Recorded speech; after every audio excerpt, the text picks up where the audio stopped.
Está no ar Gestão Pública em Debate, um programa do Curso Superior Tecnológico de Gestão Pública, uma instituição da FATEC Internacional, em convênio com o Instituto Professor Wilson Pickler. Este programa, ele complementa a formação dos nossos alunos do Curso Superior Tecnológico de Gestão Pública em Curitiba e em todo o território nacional. Ele também é transmitido pela CWB TV, TV Comunitária de Curitiba, canal 5 da NET, 72 da TVA. Hoje nós vamos, o tema do nosso programa de hoje é reflexões sobre a administração da justiça. E o nosso primeiro convidado é o professor Dr. Mário Hamidoff. Ele é promotor de justiça aqui em Curitiba, no estado do Paraná. O Dr. Mário Hamidoff, ele é mestre em Direito pela Universidade de Santa Catarina, é doutor em Direito pela Universidade Federal do Paraná, é professor titular da Unicuritiba nas disciplinas de Direito Penal e Criminologia. Ele atuou nas promotorias de Infância e Juventude e aceitou o nosso convite para nós debatermos sobre a questão da justiça e da administração da justiça. Doutor Mário, nós queremos agradecer a sua presença em Gestão Pública em Debate e vamos começar por uma pergunta que tem inquietado as pessoas de um modo geral. Pesquisas apontam que o Estado brasileiro gasta em torno de R$ 1.700 por mês para cuidar, digamos assim, para manter um preso num presídio ou numa delegacia de polícia. Enquanto que um aluno do ensino primário, ele custa cerca de R$ 1.200 por ano. Eu gostaria que o senhor fizesse uma análise sobre essa situação, já que o que nós tratamos aqui no início foi de um preso comum, aquele que fica num desses presídios que nós sabemos que muitas vezes as pessoas vivem em condições subhumanas. Agora, um presídio de segurança máxima, aqueles presídios federais e alguns presídios estaduais, o custo de um preso por mês chega a R$ 4.000. Como é que o senhor analisa essa realidade? O senhor que defende a teoria abolicionista do direito penal. Obrigado primeiro pelo convite, a recepção na casa. Estou muito honrado por estar aqui hoje. E vamos começar, então, a definir alguns pressupostos para que isso fique um pouco mais claro. Na administração da justiça, e aqui especificamente em razão da tua questão formulada, da justiça penal, o Estado, hoje, que se declara democrático de direito, ele se submete à própria lei que ele cria. Então, o Estado que passou desta entidade metafísica que falava por todos nós, hoje tem uma aparência muito clara através da própria governabilidade da administração pública. Isso é muito importante.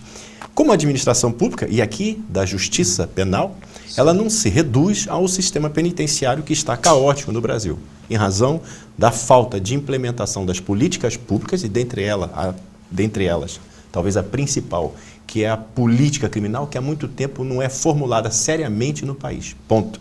Por quê? Porque isso exige uma dotação orçamentária específica, ou seja, a destinação de recursos públicos previamente estabelecidos para determinados objetivos.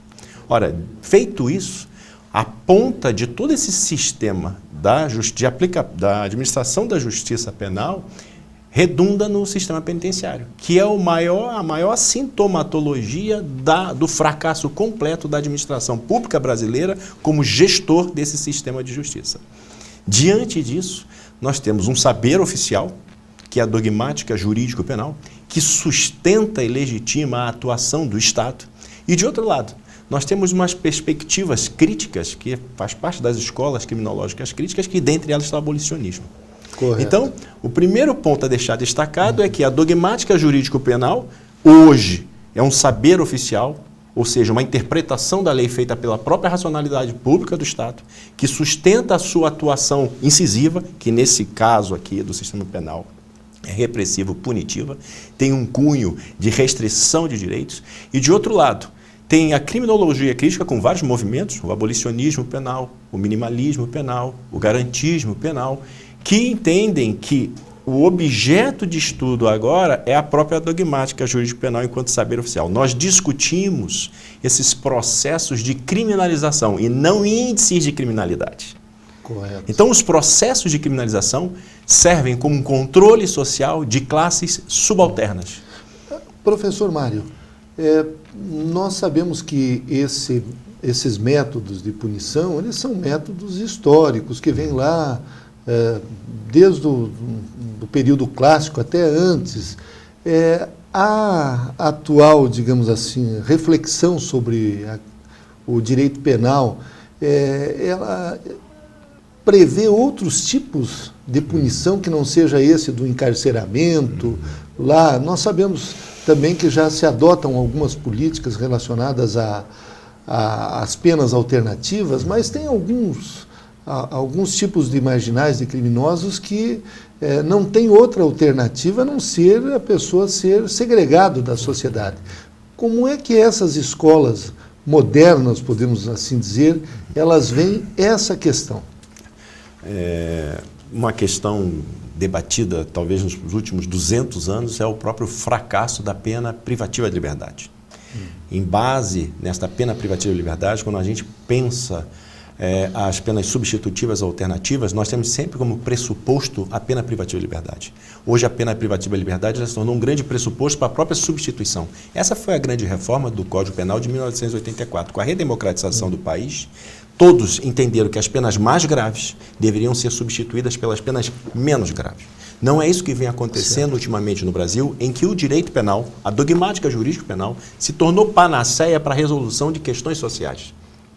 Falava anteriormente, se nós tivéssemos o estabelecimento de políticas públicas, ficaria mais fácil aplicar a dotação orçamentária específica, glosada, para determinados objetivos. Quando isso falta, o Estado tem que manter o controle social, porque ele se responsabilizou por essa função pública. E o que ele faz? Ele traz consigo o direito penal, ou seja, ele determina uma repressão e que o susto maior, simbolicamente, é cada vez mais o recrudescimento de uma lei penal e da sanção penal. Então, hoje nós temos o regime disciplinar diferenciado, nós temos a lei dos crimes hediondos, que em nada contribuíram para a diminuição da violência social urbana, porque não se discute na área rural isso. Muito bem.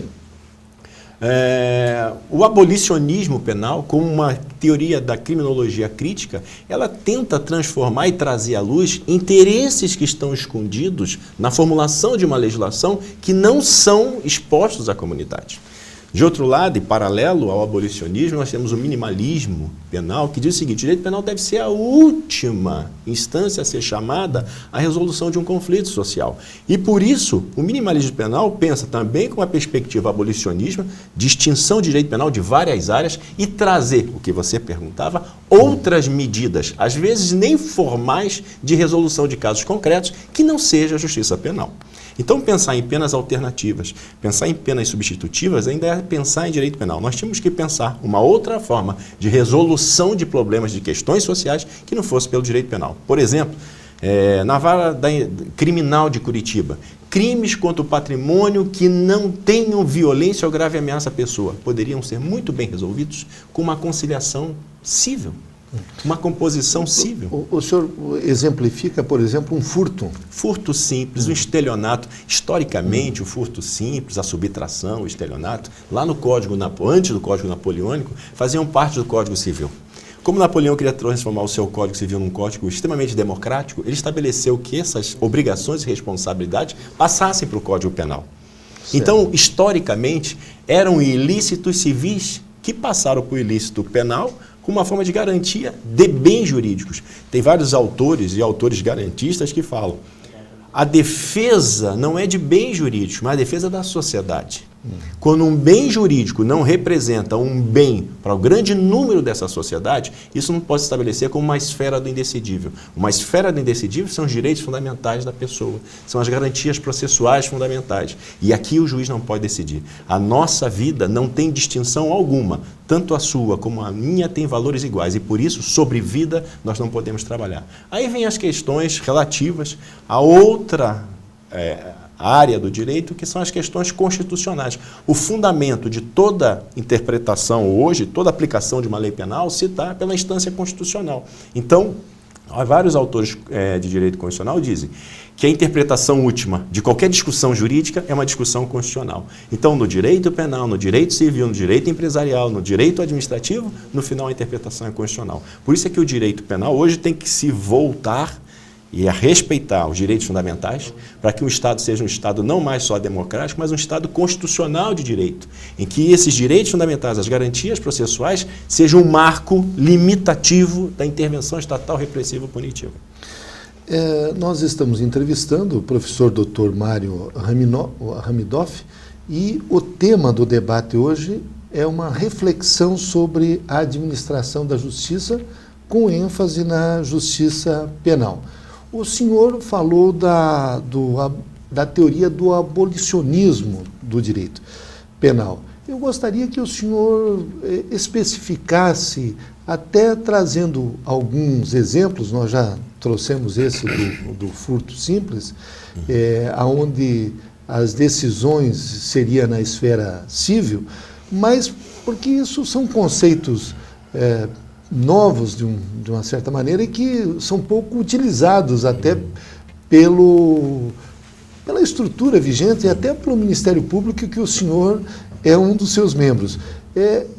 Como é que essa teoria se aplicaria, digamos assim, em algumas áreas? Vamos pegar aí essas questões que nós já levantamos, por exemplo. O abolicionismo penal, na verdade, é uma teoria que tenta trazer uma contribuição à teoria do conhecimento, uma modificação epistêmica, para principalmente mudar-se as ideologias das instituições públicas. Então, o que pensa o abolicionismo penal? É que não vai mais se tratar com o fato em si, com o criminoso em si, que eram das escolas clássicas, da escola positiva e até da escola técnica jurídica, mas vai se trabalhar hoje com a ideia de processo de criminalização como um controle social de classes desfavorecidas. Quando essas classes que são desfavorecidas, não têm acesso, puderem participar da criação da lei penal, aí sim nós poderíamos trazer uma nova ideia de desvio social. Então, é um desvio social hoje a subtração, é um desvio hoje social o estelionato. Mas será que a subtração, será que o estelionato não é decorrência desse sistema de produção capitalista? A discussão é essa. É porque a gente coloca toda a responsabilidade sobre o agente, e às vezes ele tem provocações externas. Ele tem alguns motivos para praticar o ato, e esses motivos devem ser levados em consideração. Por exemplo, como é que o abolicionismo funciona? O abolicionismo funciona, por exemplo, no meio ambiente. Como é que se dá isso? Hoje o meio ambiente, e acreditam piamente os ambientalistas, que a punição penal, sanção penal, seja mais eficaz do que uma conversão ideológica para a proteção do meio ambiente. Ora, o abolicionismo penal projeta que na área do meio ambiente, na área do consumidor, na área da criança e do adolescente, nessas áreas paralelas ao direito penal, não exista direito penal. Então, a punição hoje a uma pessoa que pratica o meio ambiente não vai convertê-la ideologicamente para a proteção do meio ambiente. Poderia ser feito o quê? Poderia ser feita uma medida administrativa, e essa medida administrativa conseguisse cooptar ideologicamente essa pessoa, que se tornasse também um lutador, uma pessoa que preserve o meio ambiente.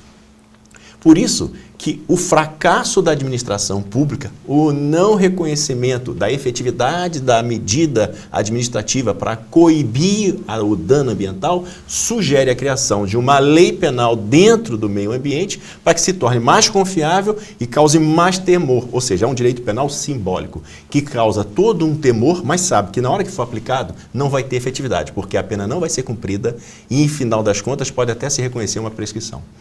Nesses casos, então, vamos pegar a situação do meio ambiente, a sanção poderia ser uma multa ou, digamos assim, um envolvimento da pessoa para que restaurasse aquele meio ambiente depredado ou que sofreu algum tipo de violação, digamos assim, dos seus aspectos naturais? Poderíamos ter uma medida administrativa positiva com incentivos fiscais.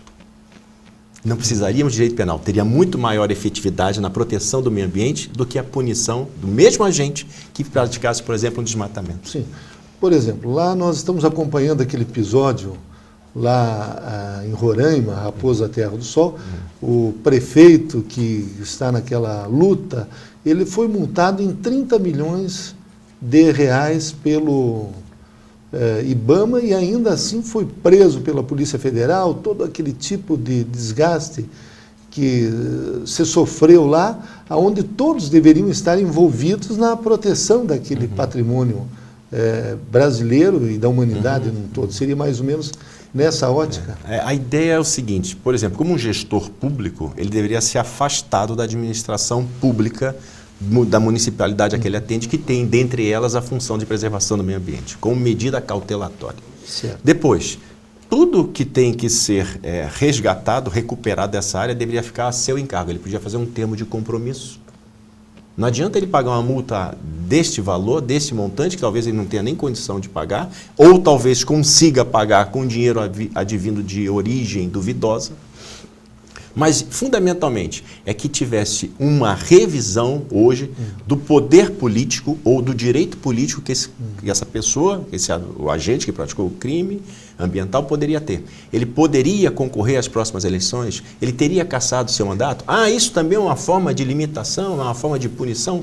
Não. É que para atuar na esfera pública, a pessoa tem que ter idoneidade política, idoneidade eleitoral e essa idoneidade civil, né? Além da penal. Então, eu penso que se nós não aplicássemos a multa, que ele não fosse preso, ele podia ser contido para encerrar as atividades que atrapalhassem a administração pública. Ele é afastado do cargo, ele pode responder em liberdade ao processo, mas ele vai ter que recuperar a área. Efetivamente, ele tem que assinar um termo de compromisso. Agora, não sei se colocar ele atrás das grades vai melhorar ou não o meio ambiente. A gente não pode que essa pessoa continue a atuar como atua. Ela não vai mudar, é uma promessa da pena privativa de liberdade, a ressocialização, a prevenção especial, a prevenção geral, mas hoje perdeu-se todo o sentido da pena privativa de liberdade, que uma pessoa como essa, como outros casos que já aconteceram no Brasil, não vão mudar a forma de pensar.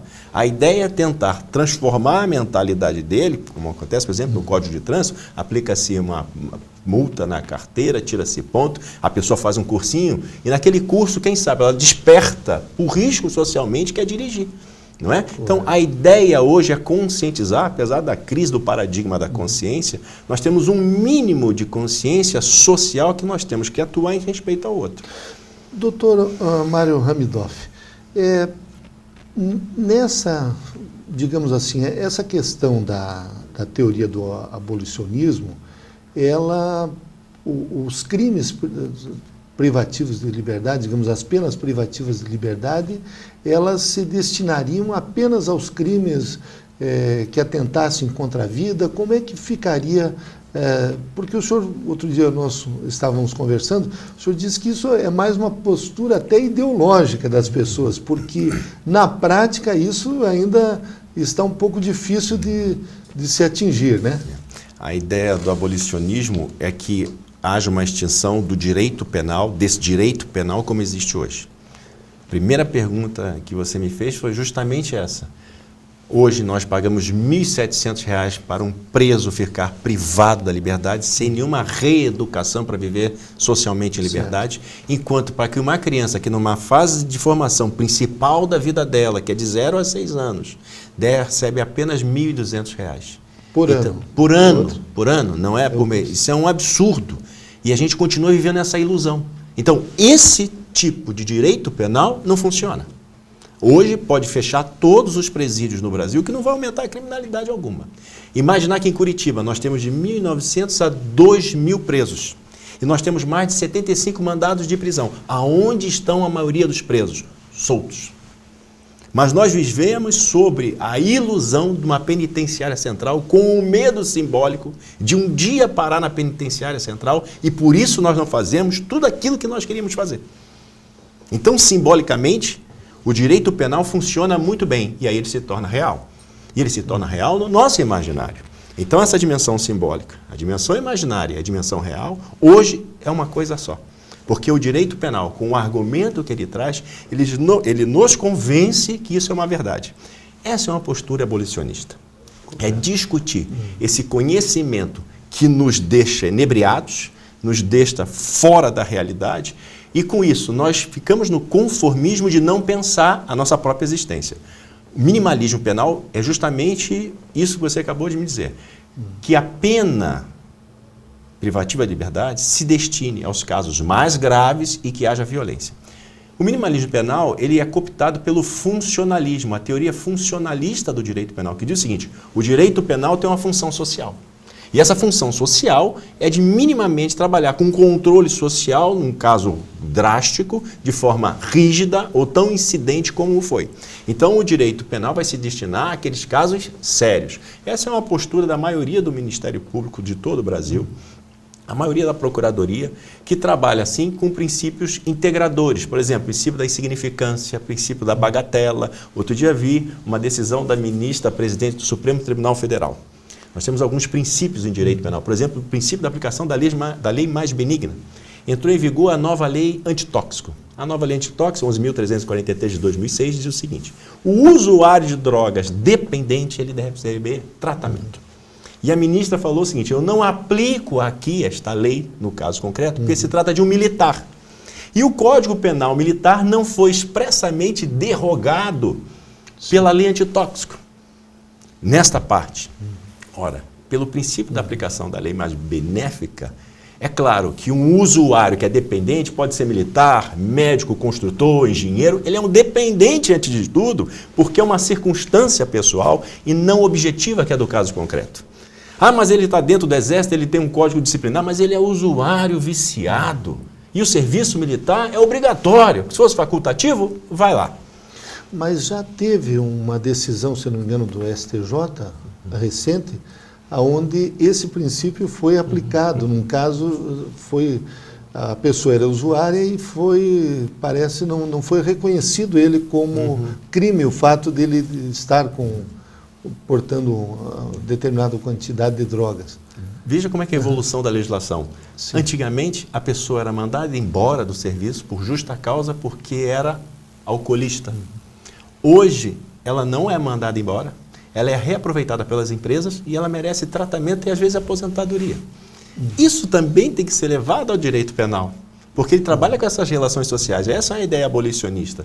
Por isso é que choca, e eu não estou falando de qualquer juiz, do juiz de primeiro grau ou de um tribunal, estou falando da presidente do Supremo Tribunal Federal, que quando adota uma postura como essa, firme do Supremo Tribunal Federal, influencia a forma de julgar de vários órgãos de julgamento e de execução, não é? Promotores, juízes, advogados. Então, o Supremo Tribunal tem essa função também social, política, de fazer transformações, garantindo as tradições jurídicas antigas, mas permitindo também novas tradições. A parte dinâmica do direito se faz com isso, trabalhando com novas teorias, observando esta dialética social, o que necessariamente essa população, e eu falo a população como um todo, porque o sentido do que é povo hoje está muito limitado a quem é fator real de poder. E a gente tem que mudar essa estrutura e perceber que povo é assim, toda a população carente, a população que não tem voz, a população que não tem vez, a população que não tem acesso. E essa me parece ser, por exemplo, no Ministério Público, uma grande missão. É de ser um agente político de transformação social que possa reconhecer nesses vários âmbitos em que atua no meio ambiente, no consumidor, na criança e adolescente, no idoso, no portador de necessidades especiais, uma cidadania plena, porque exige isso para o estabelecimento de uma democracia. A estabilidade de uma democracia perpassa pela ideia de cidadania. Nós estamos entrevistando o Dr. Mário Hamidoff, ele é promotor de justiça, doutor em Direito, e estamos debatendo, refletindo sobre a administração da justiça. Doutor Mário, aquilo que o senhor tem nos exposto aqui nos últimos minutos, ele confirma um dado da realidade brasileira. Nós temos hoje cerca de 400 mil presos pessoas que estão encarceradas, estão em presídios. Nos Estados Unidos, nós temos aproximadamente mais de 2 milhões de pessoas, ou seja, quase 0,5% da população americana está dentro dos presídios. Se chegou a uma conclusão de que poucos se recuperam, ou seja, poucas são as pessoas que saem dos presídios e voltam a viver uma vida normal dentro da sociedade. Agora, como é que o senhor interpreta essas alterações na nossa legislação, de um modo geral, e recentemente foram aprovadas novas leis lá no Congresso, até mudando o processo penal, no sentido de que a pena, cada vez mais, a pena privativa de liberdade, ela está sendo endurecida, ou seja, se tornando cada vez mais grave, numa postura contrária a todas essas escolas modernas, digamos assim, do direito penal e da criminologia. Primeiro aporte que eu faço é que direito penal, assim como toda a área técnica na administração pública, na medicina, não pode ser gestionada por amadores. Micro-reformas processuais, micro-reformas penais causam uma quebra na sistemática de garantia do agente. Maurach, um autor alemão, dizia o seguinte: o Código Penal é o estatuto do delinquente. É isso que as pessoas precisam entender. Quando o Estado faz uma intervenção, essa intervenção é muito forte. É um Estado inteiro, uma organização inteira, contra uma pessoa individualizada. Por isso ela tem que ter algumas garantias. Nos Estados Unidos chega a 5 milhões de pessoas que estão no sistema penal. É mais de 1% da população americana. A diferença é na concepção moral. Há pouco eu falava para meus alunos que a importância, por exemplo, do estudo de alguns pensadores clássicos, como Kant, pode nos dar algumas respostas. Metafísica dos costumes. A sociedade americana é formada sobre uma ideia moral protestante, em que você é julgado por toda a tua vida, e não só por um ato.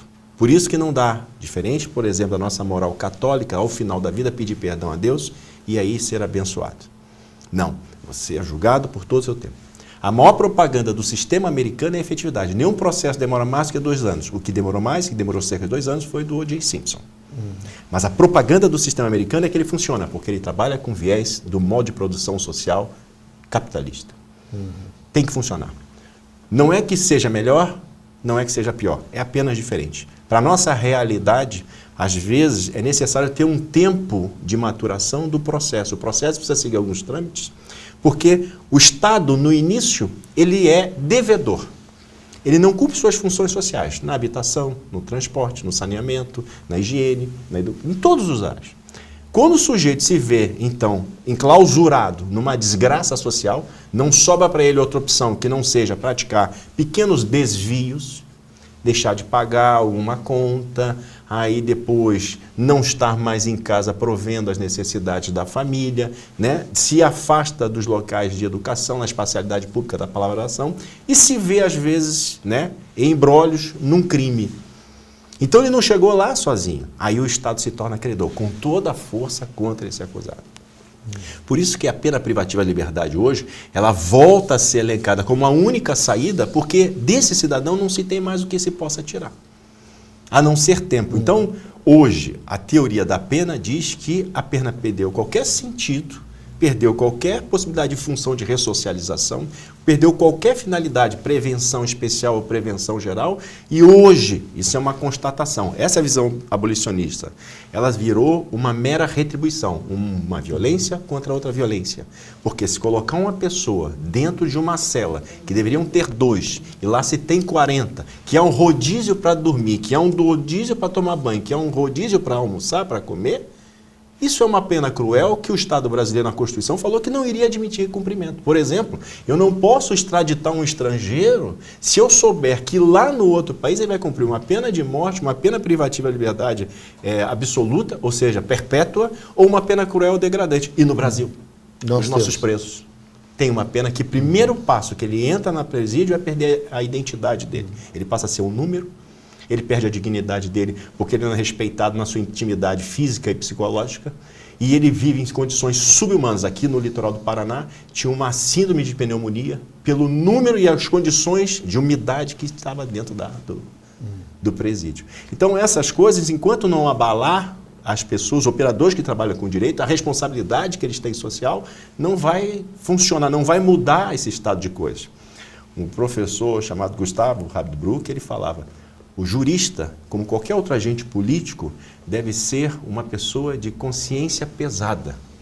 O promotor tem que ser um promotor de consciência pesada, principalmente na área penal, para que ele, quando aplique a lei, ele faça uma reflexão sobre a lei. A lei é um padrão, é um ponto de partida. Agora, trabalhar com a ideia de dura lex sed lex, a lei é dura, mas é lei, é não precisar de intérpretes, é não precisar de operadores do direito. E esse é o papel, a superação epistêmica, interpretativa de um texto normativo para fazer uma adequação à nossa realidade. A Justiça de Curitiba necessariamente tem que ser diferente da Justiça de Londrina, porque tem que respeitar a realidade social onde vai se inserir. Por isso é que o Ministério Público, a magistratura, a advocacia, é o tripé, são cada um dos componentes desse sistema de justiça, e somos todos responsáveis por isso. Então, nós entrevistamos o professor Dr. Mário Hamidoff. Nós ficaríamos aqui muito mais tempo ouvindo essas lições extraordinárias na área do direito penal, da administração da justiça. Professor Mário, nós queremos agradecer muito a sua presença. Eu tenho certeza de que isso instruiu muito os nossos alunos, não apenas em Curitiba, mas em todo o Brasil, e também os nossos telespectadores da CWB TV, TV Comunitária de Curitiba. Muito obrigado, professor. Obrigado pelo convite e a oportunidade de estar com vocês aqui. Obrigado.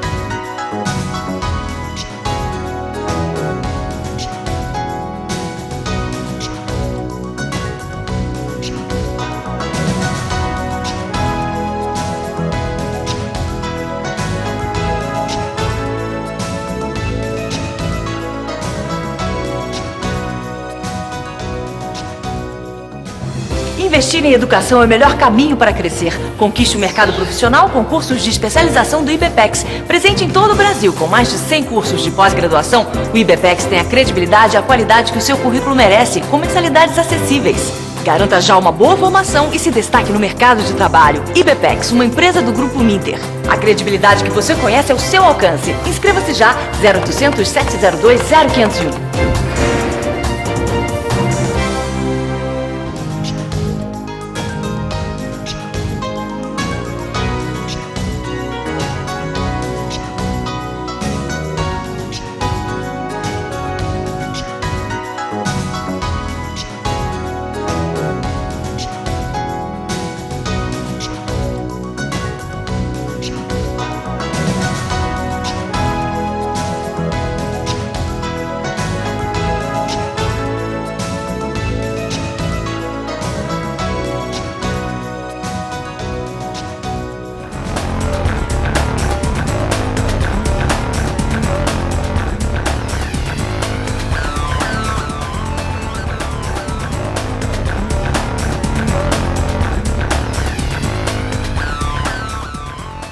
Retornamos com Gestão Pública em Debate, um programa do Curso Superior Tecnológico de Gestão Pública, uma instituição da FATEC Internacional, em convênio com o Instituto Professor Wilson Pickler.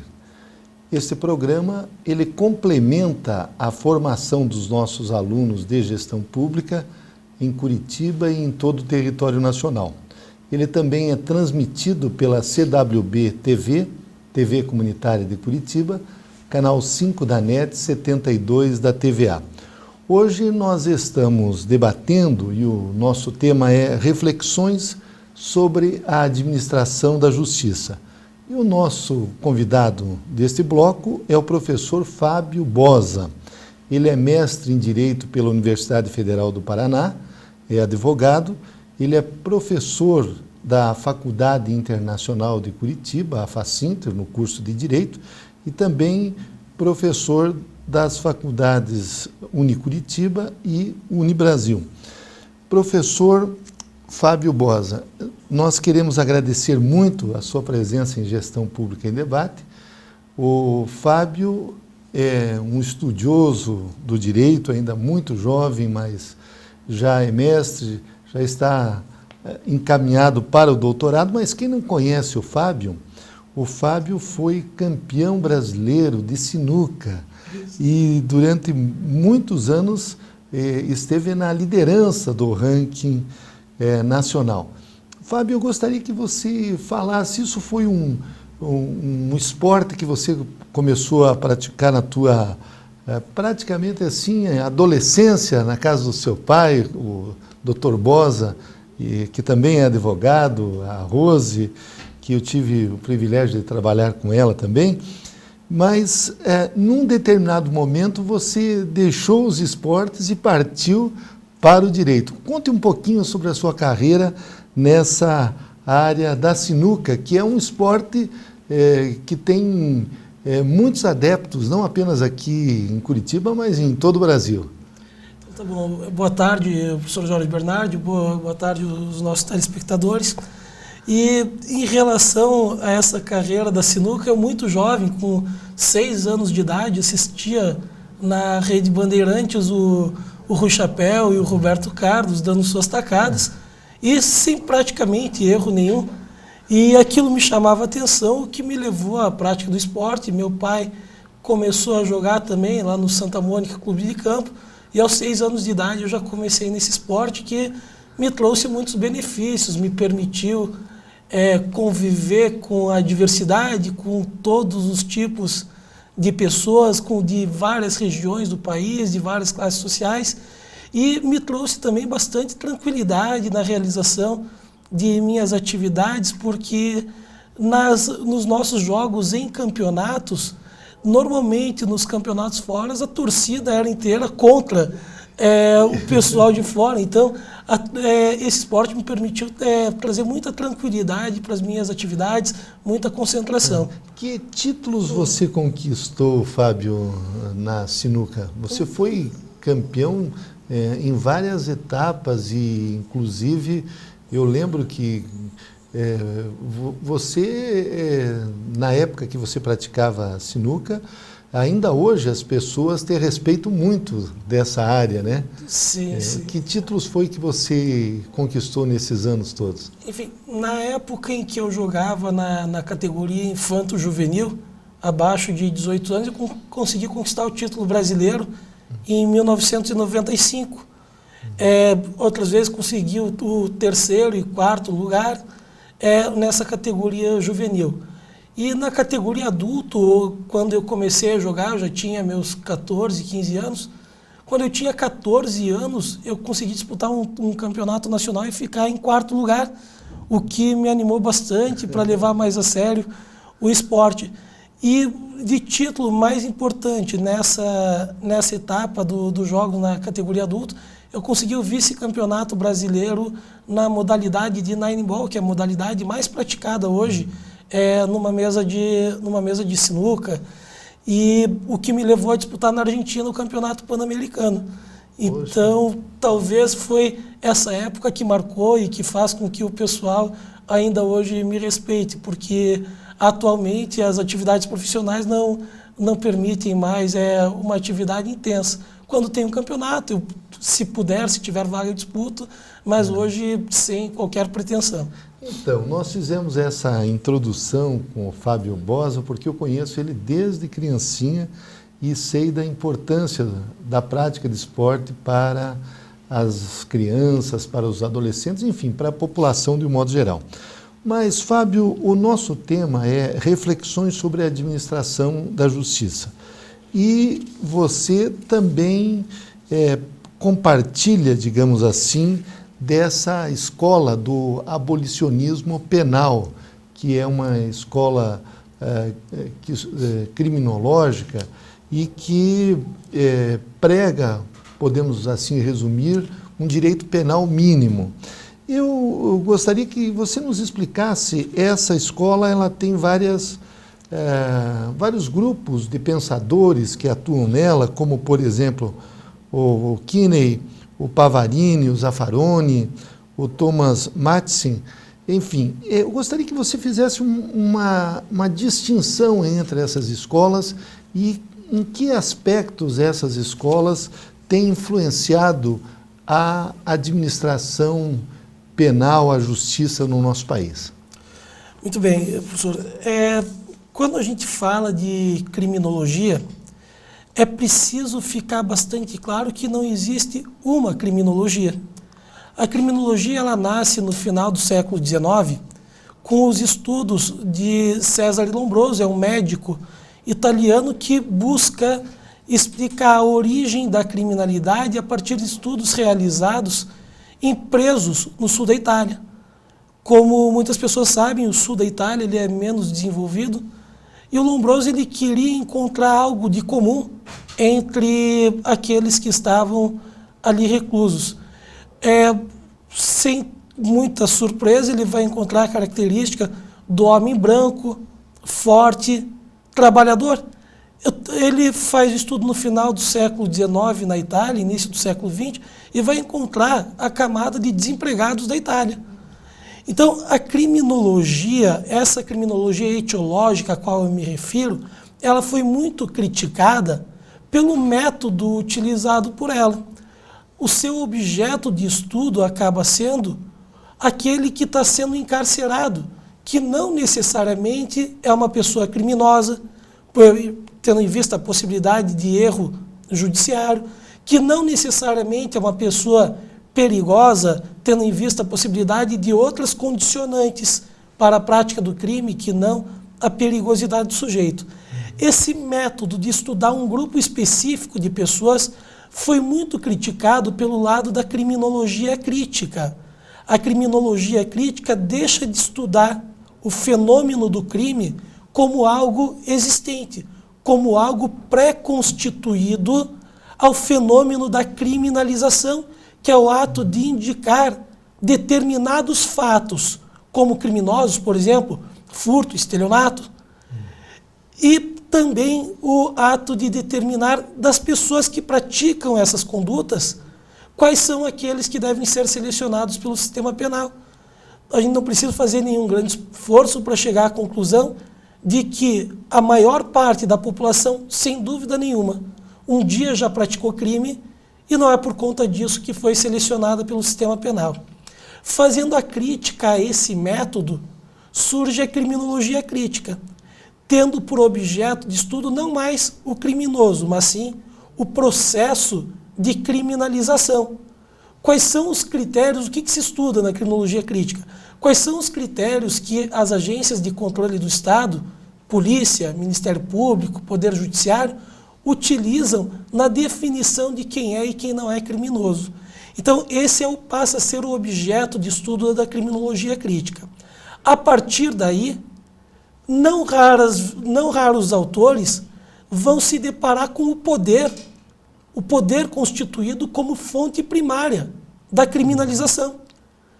Então, a partir do momento em que a gente encontra o poder como fonte primária de criminalização, a gente vai tentar explicar o porquê que a grande massa de encarcerados hoje são de pessoas que praticaram furto, estelionato, tráfico ilícito de entorpecentes, e não as pessoas que praticaram corrupção ativa, corrupção passiva, sonegação de tributos. O poder constituído por essas pessoas de uma classe social mais favorável passa a criminalizar o grupo de pessoas do qual eles não fazem parte, para a manutenção e reprodução desse seu poder. Então, a criminologia crítica abre espaço à crítica da criminologia tradicional, o que leva aos autores se dividirem em várias correntes. Por exemplo, na Argentina, o professor Raul Zaffaroni, ele parte do realismo marginal. Ele, estudando a criminalização na América Latina, ele nota que a classe criminalizada é a classe que não faz parte, que acaba não produzindo para o poder. São os desempregados que dão custo ao Estado e que acabam sendo um empecilho à ganância daqueles que querem se perpetuar no poder. Então a prisão surge como um instrumento de contenção dessa mão de obra excedente e marginalizada, com um discurso que pode ser um discurso falseador da realidade, onde vai se afirmar que a prisão serve para a ressocialização do indivíduo, para a intimidação de potenciais criminosos, ou então a partir de um discurso realista, e daí o termo realismo marginal na América Latina, afirmando que o sistema penal ele serve única e exclusivamente para conter essa massa de desempregados que pode ser um obstáculo ao acúmulo do capital por parte de quem está no poder. E, professor, então, a, digamos, teoria abolicionista, ela prega um direito penal mínimo. Esse direito penal ele se resumiria àqueles crimes de maior potencial ofensivo, aqueles que atentem contra a vida, porque no inconsciente coletivo das pessoas, de um modo geral, às vezes um furto, um estelionato, ele causa uma repercussão nas pessoas maior do que um grande ato de corrupção que envolva milhões de reais. Às vezes, se o sujeito roubou um objeto lá menor, mas que isso faz parte do dia a dia das pessoas, elas ficam automaticamente preocupadas com aquela situação, porque aquilo pode se refletir na vida delas. Então eu gostaria que o senhor nos colocasse essa questão. Qual é o limite, o mínimo, digamos assim, do direito penal dentro dessa visão abolicionista? Sim. Veja, Jorge, o abolicionismo ele apresenta, como você mesmo explicou agora há pouco, várias correntes. O direito penal mínimo é uma corrente que a gente não pode chamar de abolicionista, porque ainda legitima uma parte do direito penal direcionada aos crimes mais graves, como homicídio, roubo, estupro. Então, acaba legitimando. Aqui no Paraná, a gente encontra o professor Juarez Cirino dos Santos afirmando ainda, numa sociedade capitalista, a necessidade do sistema penal para conter esse tipo de criminalidade. O abolicionismo, ele prega a extinção do sistema penal. Mas que fique bastante claro, essa extinção do sistema penal não tem por consequência a ausência de qualquer controle sobre a criminalidade. A ausência de qualquer controle sobre a criminalidade leva à vingança privada, o que aumentaria a violência na população. Então, o abolicionismo penal prega a extinção desse nosso sistema de controle da criminalidade por meio da prisão. Da prisão, ou seja, da pessoa ficar reclusa, ficar segregada da sociedade. Exato, exatamente. E então, dessa maneira, o abolicionismo vai pregar a substituição desse modelo por um outro que ainda não foi determinado pelos abolicionistas. E daí, talvez, a razão de eles serem tão criticados, porque simplesmente eles indicam o problema e não apresentam uma solução. Eles dão um caminho. Precisamos de algo de melhor do que um direito penal, e não de um direito penal melhor. Um direito penal melhor seria a reprodução desse direito penal com alguma melhora, mas a lógica seria a mesma, a lógica do direito penal mínimo, a lógica do garantismo penal, defendido pelo Ferraioli lá na Itália. Vai falar, nós precisamos de um direito penal mínimo, mas a lógica do direito penal vai continuar sendo a mesma. Então os abolicionistas eles querem acabar com essa lógica do sistema penal e substituir por uma outra, não sabemos qual é. O que a gente pode afirmar, nós adeptos dessa corrente abolicionista, é que precisamos tentar algo de diferente, porque esse sistema a história dele é a história de um fracasso. Desde que a gente olhe a partir do discurso declarado do sistema penal de ressocialização, de controle da criminalidade. A partir do discurso declarado, esse nosso sistema penal é um fracasso. E por que a sociedade não se movimenta para tentar acabar, ou pelo menos reduzir esse sistema fracassado? É porque a real finalidade do sistema penal, que é encoberta por discursos falaciosos, forjados dentro da academia, inclusive, essas finalidades reais atendem sim à finalidade da sociedade. A sociedade que está construída a partir da ideia de consumo e de proteção da propriedade privada. Desde o nascimento do Estado liberal, nós temos a ideologia de colocar a propriedade privada no altar. É o que aconteceu com a codificação no Código Civil Napoleônico, é o que acontece com a tutela da propriedade privada em todos os códigos penais, e é o que faz com que a população tenha um maior medo, não da criminalidade violenta, mas sim da criminalidade contra o patrimônio. Vamos pensar em questão de criminalidade, pensar o quanto de morte provoca a imprudência no trânsito. Quais são as consequências que isso provoca? E eu aposto que as pessoas têm muito mais medo de morrer hoje num assalto do que morrer num acidente de trânsito. Isso faz com que a gente possa notar a lógica com que é constituída o direito penal, o discurso penal. O sistema penal ele pode ser afirmado como um fracasso? Depende de onde eu olhar. Se eu olhar a partir das reais finalidades do sistema penal, ele é um sucesso, porque ele serve para a proteção da propriedade privada de um grupo pequeno de pessoas e ele está conseguindo, sim, cumprir a sua função.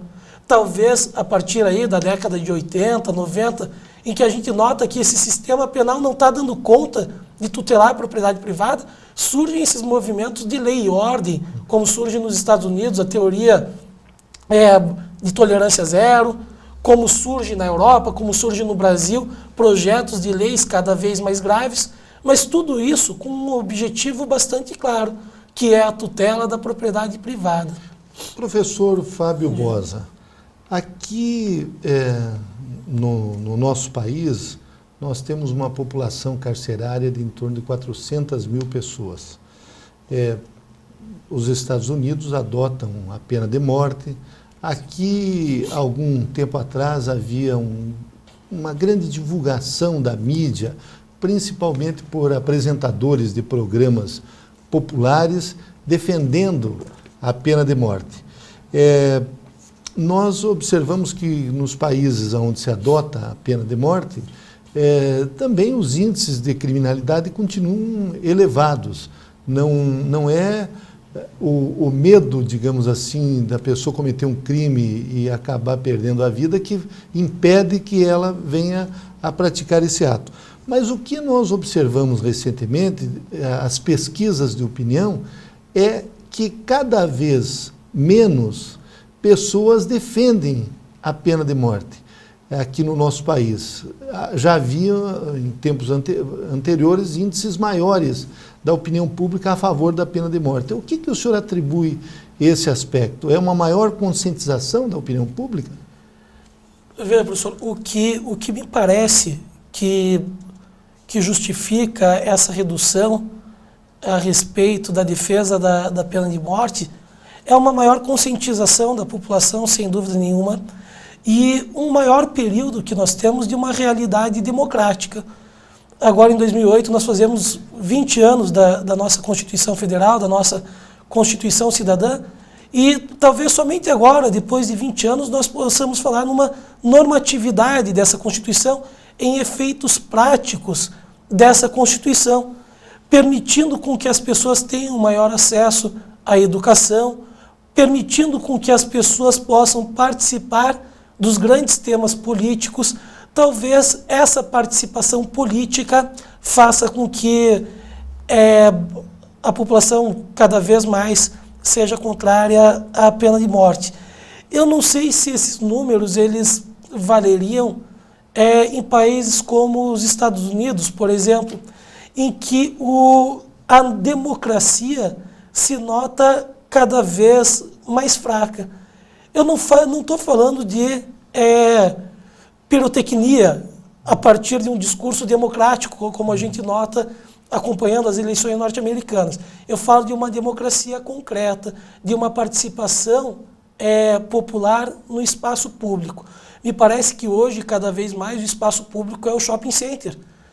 Razão pela qual, entre esse embate de uma criminologia tradicional e uma criminologia crítica, tendo como objeto de crítica o sistema penal, eu tenho pouca dúvida que o nosso discurso da criminologia crítica perdeu. A reprodução do discurso, né, do senso comum teórico, como fala o professor Vará, essa reprodução do senso comum teórico é cada vez maior pelos meios de comunicação, que são raros os espaços públicos que a gente tem para discutir esses temas desde um outro lugar e não repetir argumentos de Arnaldo Jabor, Boris Kazoy. E a reprodução desse senso comum teórico faz com que a população, ocupada cada vez mais em acumular riqueza para poder consumir, não participe efetivamente da política contemporânea.